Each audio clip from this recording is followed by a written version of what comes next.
ஒரு அமலை சொல்லுங்கள், அந்த அமல் என்னை சொர்க்கத்தில் அழைத்து செல்ல வேண்டும். லா தக்தப் வலக்கல் ஜன்னah, கோபப்படாதே, உனக்கு சொர்க்கம் உண்டு.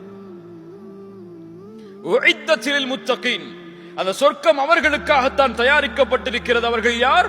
கோபத்தை விழுங்குவார்கள். ரசூலுல்லாஹி ஸல்லல்லாஹு அலைஹி வஸல்லம் சொன்னார்கள், ரொம்ப அழகான ஹதீஸ். யார் ஒருவர் கோபத்தை கட்டுப்படுத்துகிறாரோ, அதை வெளிப்படுத்துவதற்கு தகுதி இருந்தும், வெளிப்படுத்த முடியும் என்ற நிலைமை இருந்தும் யார் கோபத்தை கட்டுப்படுத்துகிறாரோ, அல்லாஹ் ரப்புல் ஆலமீன் நாளை மறுமையில் படைப்புகளுக்கு முன்னால் அவரை அழைத்து சொல்லுவான், ஹூரிலின் பெண்ணில் எந்த பெண் உனக்கு தேவையோ எடுத்து செல்லு. உங்க மனைவி உங்களை கோபப்படுத்துறாங்கன்னு சொன்னா, அந்த கோபத்தை விழுங்குங்கள், அல்லாஹ் இந்த பெண்ணை விட சிறந்த பெண்ணை மறுமையில் தருவான் என்று. ஹூர்லின் உண்டுன்னு சொல்லி அமைதியா இருந்துடணும்.